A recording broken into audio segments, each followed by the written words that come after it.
মুন, কালি ৰাতি মায়ে ফোন কৰিছিল। মাৰ হেনো গাটো একেবাৰে বেয়া। তুমি আবেলি ওলাই থাকিবাচোন। মই অফিচৰ পৰা অহাৰ পিছত আমি দুইটা এবাৰ ঘৰলৈ যাম। কি গাঁৱৰ ঘৰলৈ? নাই নাই দেই, মই নাযাওঁ। তোমাৰ সেই গাঁৱৰ জুপুৰি ঘৰটোত সোমাই থাকিলে মোৰ উশাহ নিশাহ বন্ধ হৈ যায়। উশাহ নিশাহ বন্ধ হ'লেও মই সেই ঘৰটোতে থাকিয়ে ডাঙৰ দীঘল হৈছোঁ। এতিয়া তুমি নাযাওঁ বুলি ক'লেই নহ'ব নহয়। ওলাবা ওলাবা, দুইটাই গৈ এৰাতি থাকি আহিমগৈ। নাই নাই দেই, মই নাযাওঁ বুলি কৈছোঁ নহয়, নাযাওঁ। তুমি গ'লে যোৱা। যিহে লেতেৰা তোমাৰ সেই গাঁৱৰ পৰিৱেশটো, মোৰ দেখিলে কিবা ঘিনেই লাগে। ইফালে গোবৰ গোন্ধ, সিফালে হাঁহৰ মাত, ইফালে মুৰ্গীৰ মাত। মানুহবিলাকৰ কথাটো ক'বই নালাগে। কাম বন নাইকিয়াৰ দৰে ইঘৰত দুজনী বহি থাকিব, সিঘৰত দুজনী বহি মেল মাৰি থাকিব। মোৰ যে পৰিৱেশটো একেবাৰেই ভাল নালাগে। প্ৰথম এবাৰ গৈ মোৰ যি হ'ল আৰু এতিয়া আৰু মই তালৈ যোৱাত নাই। হ'ব দিয়া, তোমাৰ যদি যাবলৈ মন নাই নেলাগে যাব, ময়ে যাম। কিন্তু মই বেলেগ এটা কথাহে ভাবিছোঁ। কি কথা? এনেকৈ আমি মাহে মাহে গাঁৱলৈ গৈ মাৰ খবৰ লৈ থকাতকৈ মাকে ইয়ালৈ লৈ আহোঁ বুলি ভাবিছোঁ। মাক ইয়ালৈ লৈ আহিলে আমাৰেই সুবিধা হ'ব। তোমাৰ সেই গাঁৱলীয়া মাজনী আমাৰ ইয়াত চহৰৰ পৰিৱেশৰ লগত মিলিব পাৰিব জানো? প্ৰথম কেইদিন হয়তো অলপ অসুবিধা হ'ব, পিছলৈ মিলিব পাৰিব। এটা কথা কিন্তু, মই এনি টাইম তোমাৰ মাৰ লগত লাগি থাকিব নোৱাৰোঁ। মোৰ কিন্তু সেইবোৰ কৰিবলৈ সময় নাই। তুমিতো জানাই মই মোৰ নিজৰ কামতেই কিমান ব্যস্ত হৈ থাকোঁ।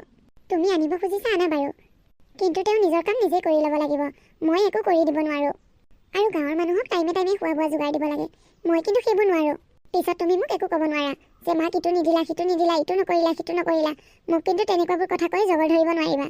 হ'ব দিয়া, মাৰ নিজৰ কাম নিজেই কৰি ল'ব। গাঁৱতোতো মায়ে নিজৰ কাম নিজেই কৰি লয়। এইখন ঘৰতো মাৰ নিজৰে ঘৰ, ইয়াতো মায়ে নিজৰ কামখিনি নিজেই কৰি ল'ব। তুমি সেইবোৰক লৈ একো চিন্তা কৰিব নালাগে। মই এতিয়া যাওঁ দিয়া, অফিচৰ পৰা সোনকালে ওলাব লাগিব। তুমি যদি নোযোৱা ময়ে গৈ মাক লৈ আহিমগৈ। আৰু মা আহি থাকিবলৈ ৰুম এটা চাফা কৰি থবা। মই এতিয়া যাওঁ, নহ'লে অফিচ দেৰি হ'ব। যিমানে এইবোৰৰ পৰা আঁতৰি থাকিবলৈ বিচাৰোঁ, সিমানে এইবোৰক ওচৰ চপাবলৈ বিচাৰে তেওঁ। যি কৰে কৰি থাকক। ৰুমটো চাফা কৰিবলৈ কৈছে কৰি থ'ম, কিন্তু মই এইবোৰক আউল মাৰি থাকিব নোৱাৰোঁ। মা, বাবা, তই আহিলি? বোৱাৰী ক'ত? তোমাৰ বোৱাৰী অহা নাই মা, মই অকলেই আহিছোঁ। তাই কিয় নাহিল আকৌ? মই তোমাক ইয়াৰ পৰা আমাৰ ঘৰলৈ লৈ যাব আহিছোঁ মা। মই নাযাওঁ নেকি তালৈ? গাঁৱত থাকি যিমান ভাল লাগে চহৰত সিমান ভাল নালাগিব। আগতে এবাৰ যাওঁতে গম পাইছোঁ নহয়, কোনো কাৰো ঘৰলৈ নাযায়, অকলে অকলে থাকি ভালেই নালাগে। মোৰ এতিয়া গা বেয়া বুলি জানি গাঁৱৰ ইজনী সিজনী আহি আছে মোৰ খবৰ ল'বলৈ। তাত কোনে কাৰ খবৰ ল'ব? চহৰত কোনো কাকো উভতি চাবলৈ সময় নাই। মই নাযাওঁ দে, তই বেয়া নাপাবি। তই আহি খবৰ এটা ল'লি হ'ব আৰু। নহয় মা, তুমি আমাৰ ঘৰত থাকি একো অসুবিধা নোপোৱা। ব'লা, একো নহয়। এতিয়া তোমাৰ গা বেয়া, ইয়াত অকলে অকলে থাকিবা নেকি? মই তোমাক নিবলৈ আহিছোঁ, ব'লা।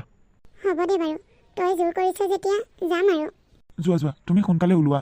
তই বহচোন, মই ওলাই আহোঁ। নাই আহি পোৱা, ক'ত এতিয়া আহি পাব?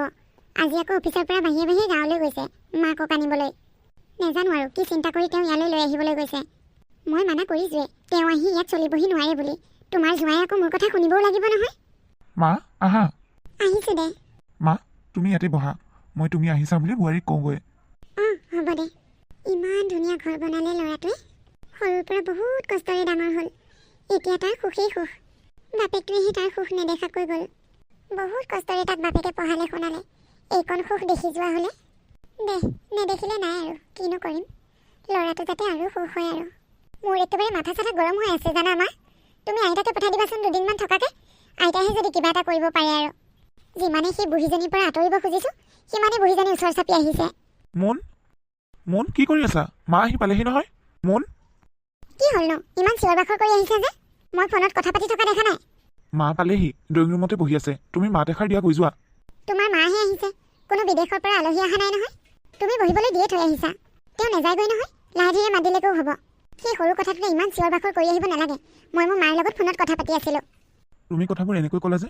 মোৰ মা অহাৰ কাৰণে তুমি ভাল পোৱা নাই নেকি? মাৰ গা বেয়া কাৰণেহে লৈ আহিছোঁ। তেওঁ সদায় ইয়াত নাথাকে নহয়।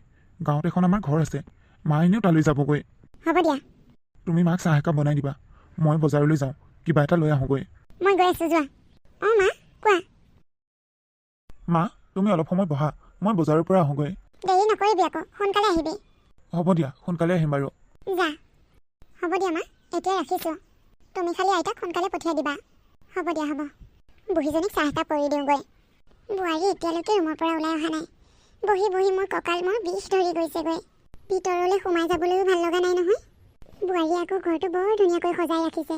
আমাৰ গাঁৱৰ ঘৰবোৰ আকৌ এনেকৈ সজাই পৰাই নাৰাখেই। বোৱাৰী, কি কৰি আছিলা? মোৰ বহি বহি ইয়াত একেবাৰে আমনিয়ে লাগি গৈছিলগৈ। মই ফোনত কথা পাতি আছিলোঁ। মোৰ একেবাৰে আহিবলৈ মন নাছিল জানা বোৱাৰী। কিন্তু ইহে একেবাৰে জোৰ কৰি লৈ আহিছে। আহিবলৈ মন নাছিল যদি নহা হ'লেও হয়তো আপুনি এনেও আমাৰ এই চহৰৰ পৰিৱেশৰ লগত মিলিব নোৱাৰিব।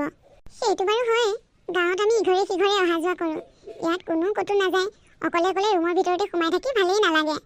পিছে বোৱাৰী, তুমি কিন্তু বৰ ধুনীয়াজনী হৈ আছা দেই। হ'ব হ'ব, মোৰ ৰূপগুণক লৈ ইমান প্ৰশংসা কৰিব নালাগে। এই ধুনীয়াজনী হৈ আছা কাৰণেহে কৈছোঁ দিয়া, তুমি হ'বলা বেয়াই পালা। বেয়া পাইছা যদি নকওঁ আৰু দিয়া। বোৱাৰী, মই গাটো ধুব লাগিছিলোঁ, গৰমতে গাটো কিবা লেতেৰা লেতেৰা লাগিছে। আহক ভিতৰলৈ আহক, আপোনাৰ ৰুমটো দেখাই দিওঁ। ৰুমৰ লগতে লেট্ৰিন বাথৰুম চব আছে। মোক ইটো সিটো বস্তু বিচাৰি আমনি কৰি নাথাকিব, নিজে নিজে কৰি ল'ব। মই অহা কাৰণে বোৱাৰীয়ে বাৰু কিবা বেয়া পাইছে নেকি? কিয় বেয়া পাব আকৌ, মই আহিছোঁহে, তাইকনো কি কৰিলোঁ? একোৱে কৰা নাই দেখোন, মই এনেই ভাবিছোঁ। যাওঁ, গাটো ধুই লৈ অকণমান আৰাম কৰোঁগৈ। ভাল জঞ্জালবোৰ আহি ঘৰ চাপিলহি আৰু দেই, এদিনতে আমনি লাগিছে। যদি সদায় থাকে মোৰ কি হ'ব বাৰু? শান্তিৰে ক'লৈকো যাব নোৱাৰিম, থাকিব নোৱাৰিম, কি হ'ব বাৰু মোৰ? ভাল আউল খোবা আনি মোৰ ডিঙিত ওলমাই দিছেহি। এতিয়া মই শাহু শুশ্ৰূষা কৰি কৰি লক্ষ্মী বোৱাৰী হৈ ঘৰৰ ভিতৰতে সোমাই থাকিব লাগিব। বোৱাৰী, ভাত হৈছেনে? নাই হোৱা, ভাত বনাবলৈ লৈছোঁহে। আপোনাৰ ভোক লাগিলে নেকি? ভোক লগা নাই, কিন্তু তথাপিও আমাৰ সোনকালে ভাত খোৱা অভ্যাস এটা আছে। নাথাকিবনো কিয়? গাঁৱৰ মানুহে কি বুজি পায় সোনকালে ভাত খোবা খাই শুই থকাৰ বাহিৰে? আমাৰ ইয়াত আকৌ সোনকালে ভাত নাপায়। ৰাতিৰ ভাত 11টা বজাত আৰু দিনৰ ভাত 1:30-2টা বজাত। বাৰু হ'ব দিয়া, য'ত যি পৰিৱেশ তেনেকৈ চলিব লাগিব আৰু। কিন্তু বোৱাৰী, এটা কথা, মই আকৌ যি টি বস্তু নাখাওঁ নহয়। তুমি জানাই মোক প্ৰেছাৰ আৰু চুগাৰে পালে, সেইবাবে খোৱা বস্তুবোৰ অলপ চাই চিতি খাওঁ। তুমি জানাই নহয় প্ৰেছাৰ আৰু চুগাৰত কি কি বস্তু খাব নালাগে। ৰন্ধা বঢ়া কৰোঁতে মোৰখিনি অকণমান চাই চিতি বনাবা। আপোনাৰ প্ৰেছাৰ চুগাৰ আছে, মই কি কৰিব লাগে? মোৰ এভাগ বনোৱাটোৱে চিন্তা, আকৌ মই 2-3টা ভাগ কৰি বনাব নোৱাৰোঁ দেই। যি বনাই দিওঁ তাকেই খাব। আৰু এটা কথা, আপুনি মুখ বাছি খালে বেছিদিন জীয়াই নাথাকে নহয়। যাৰ যিমান দিন আয়ুস আছে সিমান দিন এনেই জীয়াই থাকিব। আপোনাৰ আয়ুস যিমান আছে সিমান দিনলৈ আপুনি এনেও জীয়াই থাকিব। বাছি খালেও জীয়াই থাকিব, নাখালেও জীয়াই থাকিব। চুগাৰ প্ৰেছাৰ আছে বুলি বাছি খালে বেছিদিন জীয়াই থাকিব নেকি? মৰিব সময় হ'লে এনেই মৰিব। গতিকে মই যি বনাই দিওঁ তাকেই খাব। ইয়াত ইমান বাছ বিচাৰ কৰি থাকিবলৈ নাহিব। ইয়াৰ পৰা যাওক, মোক শান্তিৰে ভাতকেইটা বনাবলৈ দিয়ক। বোৱাৰীয়ে বাৰু সেই সৰু কথাটোতে মোক কিয় তেনেকৈ ক'লে? অহাৰ পৰাই মন কৰি আছোঁ, বোৱাৰীয়ে যে মোক বৰ কেটেৰা জেঙেৰাকৈ কথা কৈছে। তাইৰ ব্যৱহাৰটো মোৰ একেবাৰেই ভাল লগা নাই। মই অহাৰ কাৰণে তাই আকৌ বেয়াই পাইছে নেকি বাৰু? মই নিজে অহা নাই নহয়, সিহঁতে মোক অনাৰ কাৰণেহে আহিছোঁ। কিয় বেয়া পাব আকৌ? সিহঁতে মোক নিজেই লৈ আহিছে। তাই মোক নিজৰ বুলি ভাবে কাৰণে তেনেকৈ কৈছে হ'বলা। একো নাই দে, মইহে এনেই ভাবিছোঁ কিবা কিবি। ভাত হোৱা দেৰিয়ে হ'ব যেতিয়া অকণমান বিচনাতে বাগৰি থাকোঁগৈ। মোন, ব্ৰেকফাষ্ট ৰেডি হৈছেনে? মোৰ দেৰি হৈছে, সোনকাল কৰা। তুমি ওলালাই নেকি? মই পাকঘৰলৈ আহিছিলোঁহে, একো বনাবই নাপালোঁ দেখোন। তুমি বেয়া নোপোৱা যদি আজি নহ'লে কেণ্টিনতে খাই ল'বা দিয়া, মোৰ উঠোতে দেৰি হৈ গ'লো। হ'ব দিয়া, মই বাৰু কেণ্টিনতে কিবা এটা খাই ল'ম। মাক দেখা নাই যে, মা উঠিলনে নাই? তোমাৰ মা নুঠিবনে? হাঁহ মুৰ্গীৰ নিচিনা ৰাতিপুৱা 4টা বজাতে উঠিলে। তোমাৰ মা নুঠিবনে? হাঁহ মুৰ্গীৰ নিচিনা ৰাতিপুৱা 4টা বজাতে উঠিলে। উঠি ৰাস্তাত ফুৰিও আহিলগৈ। হয় নেকি? ভালেই কৰিছে দিয়া। মানুহ ৰাতিপুৱা অকণমান সোনকালে উঠি খোজকাঢ়িব লাগে, স্বাস্থ্যৰ কাৰণেও ভাল। বেমাৰ আজাৰৰ পৰাও হাত সাৰি থাকিব পাৰি। ৰ'বা, তোমাৰ মায়ে বৰ ডাঙৰ কাম এটা কৰিছে। কি ডাঙৰ কাম কৰিলে? বৰুৱানীহঁতৰ ৱালৰ গুৰিতে যে নৰসিংহ গছজোপা আছে, তাৰ পৰা ডালি 2টা ভাগি লৈ আহিছে। কেনেবাকৈ যদি বৰুৱানীয়ে গম পায়, মই কেনেকৈ মুখ উলিয়াম বাৰু কোৱাচোন? তুমি মাক কথাটো ভালদৰে বুজাই দিবা, মায়ে বুজি পোৱা নাই।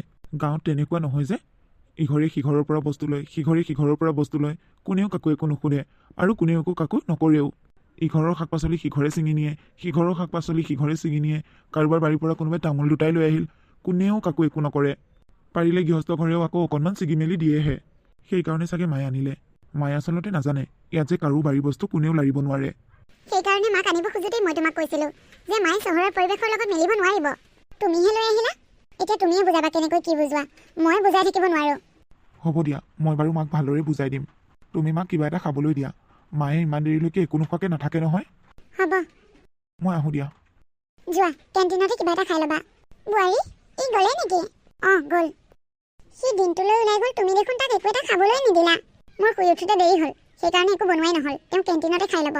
বোৱাৰী, সি সদায় অফিচলৈ যাওঁতে তাক তুমি গৰম ভাত কেইটামান বনাই খুৱাই পঠিয়াবাচোন। সি এনেকৈ সদায় সদায় কেণ্টিনত বস্তু খালে তাৰ গেছ হ'ব। এইখন আপুনি গাঁও পাইছে নেকি ৰাতিপুৱাই গৰম ভাত খাবলৈ? কোনে ৰাতিপুৱাই গৰম ভাত খায়? মই বুজিছোঁ বোৱাৰী, এইখন চহৰ, গাঁও নহয়। কিন্তু দেহাটো সুস্থ হৈ থাকিবলৈ হ'লে ভাত খাবই লাগিব। ভাতেহে মানুহৰ দেহাটো সুস্থ কৰি ৰাখে। মই অহাৰ পৰাই লক্ষ্য কৰি আছোঁ, তুমি মোক গাঁও আৰু টাউনৰ মাজৰ পাৰ্থক্য শিকাই আছা।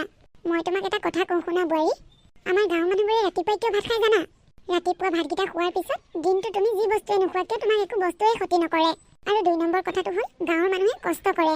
ৰাতিপুৱাই ভাতকেইটা খাই লৈ কামলৈ যোৱাসকলে কামলৈ যাব, গৰুলৈ যোৱাসকলে গৰুলৈ যাব, নিজৰ নিজৰ কামে কামে সকলোৱে লাগি যায়। আৰু গাঁৱৰ মানুহবোৰে কষ্ট কৰিব পাৰে। কষ্ট কৰা মানুহে ভাত খাবই লাগিব। আৰু কালি যে তুমি কৈছিলা তোমালোকে ৰাতিৰ ভাত 11টা বজাত খোৱা, আৰু 11টা বজাত ভাত খালে শুবা কেইটা বজাত আৰু ৰাতিপুৱা উঠিবা কেইটা বজাত? তুমি ৰাতি 11টা বজাত ভাত খাই 12টা বজাত শুইছা। এতিয়া ক'ত তুমি সোনকালে উঠি ভাত বনাই তোমাৰ মানুহজনক খুৱাই পঠিয়াব পাৰিবা? তুমিতো সদায় উঠোতে এনেকৈ 8টা-9টা বাজিবই। আৰু তোমাৰ মানুহজনে সদায় এনেকৈ কেণ্টিনত খাবলগীয়া হ'ব। এনেকৈ বাহিৰত মছলা দিয়া আহাৰবোৰ খাওঁতে খাওঁতে তাৰ এদিন বেমাৰ হ'ব। আৰু অতি কম বয়সতে সি বেমাৰ ভুগিবলগীয়া হ'ব। আমাৰ গাঁৱৰ মানুহবোৰক দেখিছা কিমান বুঢ়া হোৱালৈকে সুস্থ হৈ থাকে? কাৰণ তেওঁলোকে টাইম টেবুল মেইনটেইন কৰিব জানে। ৰাতিৰ ভাতকেইটা 7টা বজাত খালে, 8টা বজাত তেওঁলোকে বিচনালৈ গৈ শুই দিলে, আৰু ৰাতিপুৱা 4টা বজাতে বিচনাৰ পৰা উঠিলে। চোৱাচোন নিজৰ শৰীৰটোৰ বাবে কিমান ভাল, ভালকৈ টোপনিটোও মাৰিব পাৰিলে। ৰাতিপুৱা সোনকালে উঠি অকণমান খোজো কাঢ়িলে, নিজৰ শৰীৰ চৰ্চা কৰিলে। তাৰপিছত ৰাতিপুৱা আকৌ 7-8 বজাত ভাত খাই লৈ কামলৈ গ'ল। তেওঁলোকৰ শৰীৰ ভালে নাথাকি কাৰ শৰীৰ ভালে থাকিব? তোমালোক টাউনীয়া বুলি নিজকে গৌৰৱ কৰা, আৰু আমাৰ গাঁৱৰ মানুহবোৰক তোমালোকে হাঁহা। কিন্তু আমাৰ গাঁৱৰ মানুহবোৰ সুস্থ সবল। হ'ব আপুনি মোক গাঁৱৰ কথা কৈ নীতি শিক্ষা দিব নালাগে। মই তোমাক নীতি শিক্ষা দিয়া নাই বোৱাৰী, বুজাইহে দিছোঁ কথাবোৰ, যাতে তোমালোকে সুস্থ সবল হৈ জীয়াই থকা। মই আপোনাৰ কাৰণে জলপান ৰেডি কৰোঁগৈ, আহক খাই ল'ব। তুমি হয়তো পাহৰিছা বোৱাৰী, মই গাঁৱৰ মানুহ। বাহিৰত আমি জা জলপান ভাত পানী একো নাখাওঁ। ৰাতিপুৱা খালী চাহ একাপহে খাওঁ। মই গা ধোৱাই নাই নহয়, খাওঁতকৈ পানী এদিন ঢালি আহোঁগৈ ৰ'বা। সদায় ৰাতিপুৱা চাহ একাপ খোৱা অভ্যাস যে, আজি চাহ একাপ খাবলৈ পোৱা নাই, গাটো বৰ বেয়া লাগি আছে। আমাৰ ইয়াত নীতি নিয়ম দেখুৱাই নোখোৱা নোবোৱাকৈ থাকিলে নহ'ব। যেতিয়াই যি দিওঁ সময়মত খালেই হ'ল। সময়মত নাখালে পিছত আৰু নেপাব কিন্তু। হ'ব দিয়া, সেই বুলিয়েনো মই গা নোধোৱাকৈ বাহিৰাটোতে খামনে? নিয়ম নীতি বুলিও কিবা এষাৰ কথা আছে দিয়াচোন। তুমি ৰেডি কৰাগৈ যোৱা, মই খাওঁতকৈ পানী এদিন ঢালি আহোঁ। প্ৰথম চাহ একাপ বনাবা কিন্তু দেই বোৱাৰী, আগে চাহ একাপ খাই ল'ব লাগিব। চাহত কিন্তু চেনি নিদিবা। হ'ব, একেটা কথাকে মোক বাৰে বাৰে কৈ থাকিব নালাগে। একেটা কথাকে বাৰে বাৰে কৈ থাকিলে মই বেয়া পাওঁ। এদিন দুদিনকৈ 10 দিনেই হ'ল ইয়াত আহি সোমাই থকা। ঘৰটোৰ ভিতৰতে থাকি থাকি আমনি লাগি গৈছেগৈ। কথা এষাৰ পাতিবলৈও লগ এটা নাই। ল'ৰাটোৰ আজৰিয়ে নাই, বোৱাৰীজনীও আজৰি নাই। কিমান আৰু অকলে অকলে থাকিম? তাতকৈ আমাৰ গাঁৱতেই ভাল। ওচৰ চুবুৰীয়া মানুহ ইজনী সিজনী অহা যোৱা কৰি থাকে। ইজনীয়ে সিজনীক দেখিলে মাত বোল কৰে। ইয়াত সকলোৱে নিজৰ নিজৰ কামতেই ব্যস্ত হৈ থাকে। কোনো কাকো ঘূৰি চাবলৈ সময় নাই। মই আৰু ইয়াত বেছিদিন নাথাকোঁ। গাঁও ঘৰলৈ যোৱাটোৱে ভাল হ'ব। গাঁওখনলৈ বৰকৈ মনত পৰিছে। ইয়াত অহাৰ দিনাৰ পৰা নাম এখন নাই। গা ধোৱা হৈ কেইখনমান নাম হ'লেও এতিয়ালৈ ঠিক নাই। এইটো বয়সত মই হৰিৰ নাম ল'ব লাগে। এনেকৈ ৰুমটোৰ ভিতৰতে সোমাই থকা সময় নহয় মোৰ। গাঁৱলৈ যামগৈ, তেতিয়াহে যদি লগ সংগ পাওঁ। এনেকৈ লগ সংগ নোহোৱাকৈ মই ৰুমৰ ভিতৰত থাকিব নোৱাৰোঁ। অঁ, তুমি এতিয়াও এনেকৈ আছা যে, কিয় ওলোৱা নাই? আজি যে মনালিছাহঁতৰ ল'ৰাটোৰ বাৰ্থডে আছে, তুমি পাহৰিলা নেকি? পাহৰা নাই, তুমি তাৰমানে ওলালাই? অঁ আকৌ। মা আছে যে ঘৰত, সেইকাৰণে মই যাব বিচৰা নাছিলোঁ। মাক অকলে ঘৰত থৈ যাবলৈ ভালেই নালাগিব দেখোন। মা আছে বুলি আমি এতিয়া ক'লৈকো নাযাম নেকি? সেইকাৰণে মই কৈছিলোঁ মাক ইয়ালৈ আনিব নালাগে। আগপিছ নাভাবাকৈ লৈ আহিছিলে নহয়। কি কৰা কৰা এতিয়া, মই কিন্তু বাৰ্থডেলৈ যামেই। নহ'লে কাম এটা কৰোঁ নেকি, মাকো আমাৰ লগতে লৈ যাওঁ। তুমি পাগল হৈছা নেকি? মাক আকৌ আমাৰ লগত কিয় লৈ যাওঁ? ভালকৈ মানুহৰ লগত কথা পাতিবই নাজানে। কোনোবাই কিবা এটা সুধিলে কিবা এটাহে কয়। মই যে মানুহৰ আগত কিমান লাজ পাওঁ মইহে জানো। সিদিনাখন মনালিছাহঁতে বাৰ্থডেলৈ মাতিব আহোঁতে যিমানহে কথা কৈ আছে, গাঁৱৰ কথাবোৰ উলিয়াই লৈছে আৰু কাকো কথাই ক'বলৈ নিদিয়ে। তেওঁক কৈ থাকে। মই লাজ পাওঁ তেনেকৈ মানুহৰ লগত কথা পাতিলে। মোৰ লগত কিন্তু লৈ যাব নোৱাৰোঁ। তেওঁক মোৰ লগত লৈ গৈ মই আকৌ এটা নতুন সমস্যাৰ সৃষ্টি কৰি ল'ব নোৱাৰোঁ। কথাবোৰ অলপ লাহে লাহে কোৱাচোন, মায়ে শুনিলে বেয়া পাব। পাওক বেয়া, তেওঁ বেয়া পালে বুলি মই নক'ম নেকি? তেওঁ মোক ভাল পায়ো একো কৰিব নোৱাৰে, বেয়া পায়ো একো কৰিব নোৱাৰে। বাবা, মই কথা এটা ভাবিছোঁ। কি কথা মা? মই গাঁৱৰ ঘৰলৈ যাওঁগৈ বুলি ভাবিছোঁ। ইয়াত মোৰ ঘৰটোৰ ভিতৰতে অকলে অকলে সোমাই সোমাই একেবাৰে ভাল লগা নাই। মই নামে সকামে ঘূৰি ভাল পাওঁ। এতিয়া মই ৰুমটোৰ ভিতৰতে আবদ্ধ হৈ আছোঁ। একদম যে কিবা নিজকে বেয়া বেয়া লাগি গৈছেগৈ। তোমাক কেইদিনমান থাকিবলৈ লৈ আহিছিলোঁ, তোমাৰ যাব হ'লেই নে? তই বেয়া নাপাবি বাবা, মই তহঁতক বেয়া পাই যাব খোজা নাই নহয়। কিন্তু মই অকলে অকলে থাকি ভাল পোৱা নাই। গাঁৱত থাকিলে ইজনী সিজনী লগ পাই থাকোঁ, ইঘৰ সিঘৰলৈ যাব পাৰোঁ, ভাল লাগে। ইয়াত অকলে অকলে থাকি একেবাৰে ভাল নালাগে। হয় নেকি? হ'ব দিয়া, নহ'লে মই কোনদিনা সময় পাওঁ চাওঁ, সময় পালে মই তোমাক থৈ আহিমগৈ। অঁ হ'ব দে, যাওঁ বুলি কৈছে যেতিয়া জোৰ কৰি কৰি ৰাখি নাথাকিবা, থৈ আহিবাগৈ সোনকালে। হ'ব দিয়া, তোমাৰ শান্তিটোকে কৰি দিম।